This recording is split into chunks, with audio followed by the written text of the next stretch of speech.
In a garage, Charlie's repairing the plane that his wife Sarah gifted him on his birthday. Sarah interrupts him to tell him she's leaving soon for a business conference in London. She invites him to come with her again, but Charlie turns her down because he has lots of work. Sometime later, Charlie arrives at the CIA headquarters. On his way to the decryption and analysis department, he goes through all the security scanners that he invented and finally gets to work. Suddenly, he receives a message from Expland, a mysterious person he's been in contact with for years. As usual, they have valuable classified intel to sell him, although this time Expland warns him that these documents could put the CIA at risk. Charlie tries to guess their location and says Istanbul, but Expland brushes him off. Afterward, he works on analyzing the material, but surprisingly, not even a genius man like him can crack the code.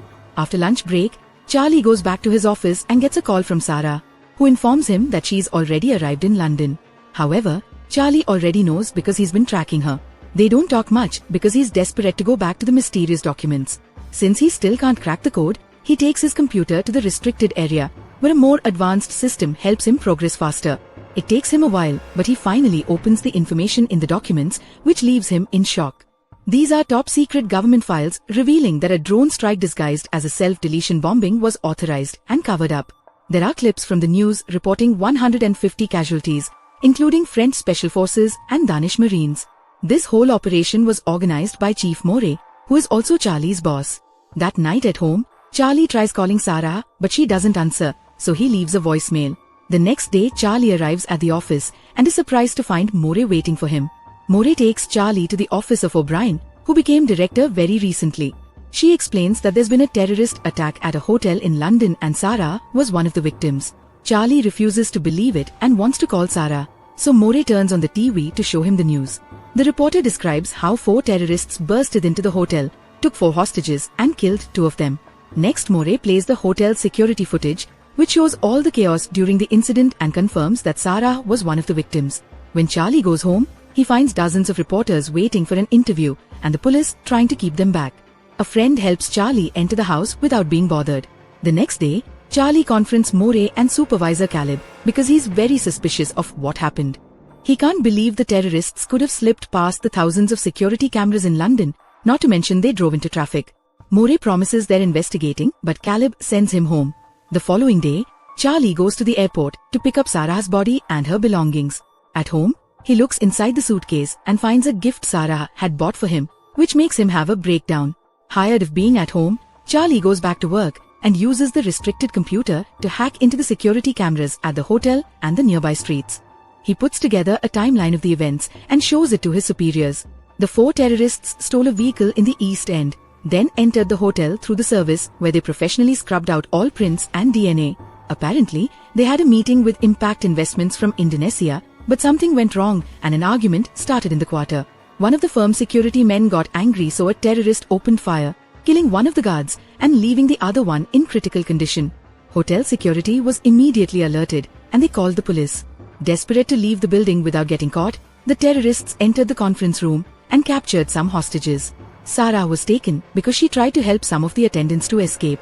Charlie's run voice and facial analysis, so he's managed to get the identities of the 4 terrorists. They're Misha from Moscow, a former South African Special Forces operative called Lawrence, mercenary host, and former intelligence officer Gretchen. Noticing Caleb's and Mo's lack of reaction, Charlie realizes they already knew all this. They tell Charlie they're already working on it and send him to see a therapist. The next day, Charlie hides a chip in his ID badge and passes through security without the scanners detecting it. In his office, he prints all the classified files and uses a skimmer on the printer to make a digital copy. That night, Charlie goes to a bar and keeps staring at a jukebox.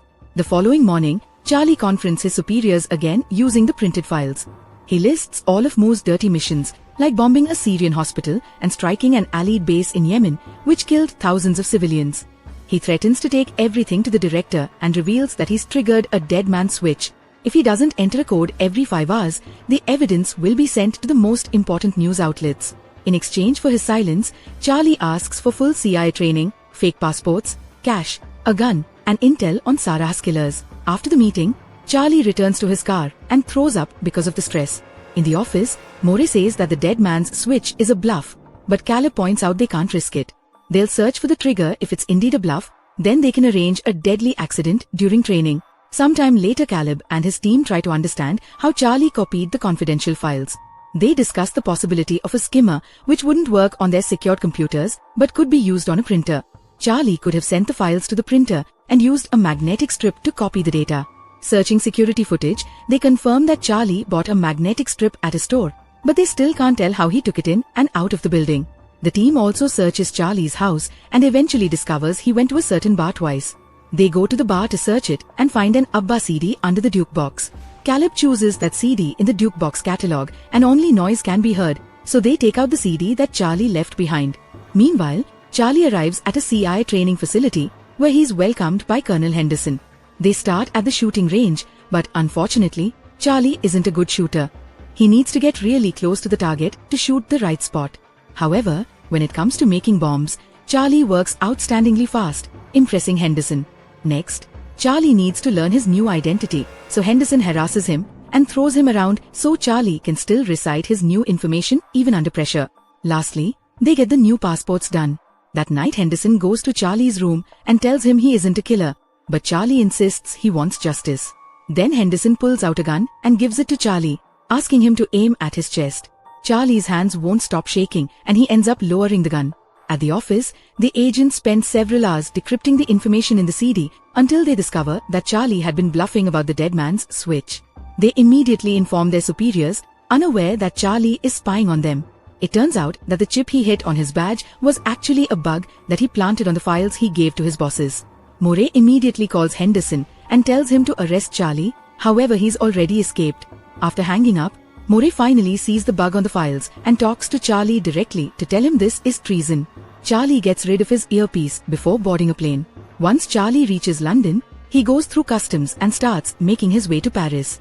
His fake passport appears in the CIA's computer, so Moray sends Henderson after him. In Paris, Charlie rents a hotel room near the restaurant where Gretchen is frequently seen. Eventually, she shows up and is close enough for him to start tracking her phone. Charlie then spends the day outside Gretchen's building and waits until she's gone. When a tenant comes out, he uses the chance to get inside. Then he follows an online video to pick the lock of Gretchen's place. Charlie begins searching the apartment and takes pictures of Gretchen's schedule. He also finds a gun in a drawer, so he decides to keep it. At that moment, his tracker warns him that Gretchen is coming back, so he rushes to the stairs to wait for her. However, when she finally comes home, he can't pull the trigger. Feeling disappointed, he rushes back to the hotel and pretends Sarah is waiting for him. After calming down, he takes a close look at the pictures and learns that Gretchen has been going to the hospital often. Hacking into her health history reveals she has allergies. The next morning, Charlie buys tons of flowers. Then he waits at the cafe until he sees Gretchen and follows her to the hospital. Gretchen is going through some tests, but the doctor notices that the computer screen is malfunctioning, so he leaves the room to request help. Charlie comes in dressed as a doctor and locks Gretchen inside the machine. She starts to panic, but Charlie ignores her while filling the chamber with pollen. The doctor and a nurse hear the noise, but the door is locked too. Gretchen starts to get weak because of her allergies, and Charlie says he'll help if she tells him where to find Host, since he's the one who shot Sarah. The allergies don't let Gretchen talk, so Charlie opens the chamber, only for Gretchen to push him against the desk. They start fighting all over the room, throwing each other against every piece of furniture. Charlie takes out his gun, but Gretchen brings him down and opens the door to finally run away. A desperate Charlie follows her to the street, but before he can shoot, Gretchen is struck by a car. Horrified by the body, Charlie forces himself to come closer to grab her phone. Then he runs away and throws the lab coat in the trash. At the hotel, he washes off all the blood and packs his things. That night he goes to the bus station and buys a ticket for Mars. Soon the news of Gretchen's death reaches the CIA. O'Brien questions more about this, and he only says that Gretchen appears to have been killed by one of their own. That night Charlie goes to a bar and drinks a lot to drown the guilt he feels over Gretchen's death. He thinks he sees Sarah dancing, but a closer look reveals it's a woman that looks like her. Then Charlie notices Henderson approaching him and panics. He pushes people until he manages to leave the bar and runs through the streets until he finds a different bar to hide in. Henderson follows him there too, so Charlie rushes to the bathroom and locks the door. Unfortunately, there are no windows here, so Charlie has no choice but to come out. He joins Henderson at the bar and learns that he found him by tracking Gretchen's phone. After a short chat, Charlie reveals a timer on his phone and runs out before a bomb explodes in the bathroom. Chaos takes over the bar and Henderson loses sight of Charlie. The tracker on his phone doesn't work anymore either. The next morning, Charlie contacts the Expland to get their help and leaves on a cargo plane to Turkey. In Istanbul, he goes to a restaurant and texts Expland. Noticing a man's phone ringing, he tries to approach him but is blocked by a woman who tells him to check his phone. Then Charlie leaves the restaurant and the woman approaches him again, confirming she's Expland. She already knows about his wife, so she makes him hide his hat and backpack in a shopping bag. Expland wants him to pretend to shop for a while and meet him at a garage. Moments later, Charlie meets with her again and she drives him to her home. During the trip, Expland shares that she became a hacker 6 years ago after her husband died. He was a CIA asset and worked for Russian intelligence. In fact, he was the original Expland and taught her everything. The official story says he accidentally fell from a window. When they reach her home, Expland says this is the only place she's managed to stay longer than 3 years and admits she's tired of running. If the Russians ever come for her, she has a gun to self-delete. Then they start talking about the case. Horst is the leader in charge of hiring mercenaries for more. Lawrence is an arms dealer, so Expland volunteers to pose as an arms seller to contact him. Lastly, there's Misha, who travels frequently and posts everything online. They inspect the pictures closely and find a woman with him. Facial recognition takes them to her Instagram account and they confirm she's in Spain. The next day, Caleb tells his team to keep eyes on the terrorists to find Charlie. O'Brien meets with Moray and tells him she wants him to stop running black ops without her authorization. Moray says her predecessor gave him the same speech, so he'll tell her the same thing he said then. She has his full support. After the meeting, O'Brien gets in her car and her assistant shows her a picture of Henderson in Spain. It's confirmed that Moray sent him, so O'Brien sends one of her own agents after him. Meanwhile, Charlie and Expland find Misha by hacking into a hotel's security cameras. Charlie then travels to Madrid and stays at the same hotel. He learns that Misha likes swimming in the pool that connects to buildings by their roofs. At the same time, Henderson tracks Charlie down in the area. The next day, Charlie starts building a device that will help him get Misha and hides it inside the hotel. Afterward, he follows Misha to the bar, unaware of Henderson in the lobby. Charlie sees a suspicious man at the bar and realizes he's seen him before, which means he's being followed. He tells Expland through his earpiece, so she searches his face and confirms he's a CIA agent. She also sees Henderson on the camera and tells Charlie to abort, but he wants to stick to the plan. When Misha goes to the pool, Charlie confronts him to ask where to find Horst. If he doesn't talk, the pool will be destroyed. Misha doesn't believe him and starts swimming away, so Charlie presses a button and the glass starts to crack. A desperate Misha starts swimming faster, but it's too late. The glass breaks and he falls to his death while the water floods the street. Then Expland warns Charlie that Henderson and the other agent are coming closer and gives him directions to escape. A chase ensues and Henderson almost catches him, but at that moment the other agent also attacks. The man tackles Henderson and they start fighting in the laundry room. Charlie watches how they keep throwing each other all over the room and Henderson puts the man's head inside a washing machine. The agent pulls out a gun and shoots Henderson, only for him to steal the gun and shoot him back. Then Charlie comes inside and wonders if he should help them, but Expland reminds him to run away.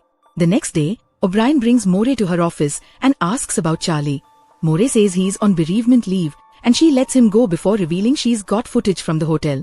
Meanwhile, Caleb and his team look at the same footage and realize Charlie had help. They look at Charlie's encrypted chats and finally find the messages from Expland. After a long search, they discover the file of the dead agent known as Expland and guess that his wife must have taken over.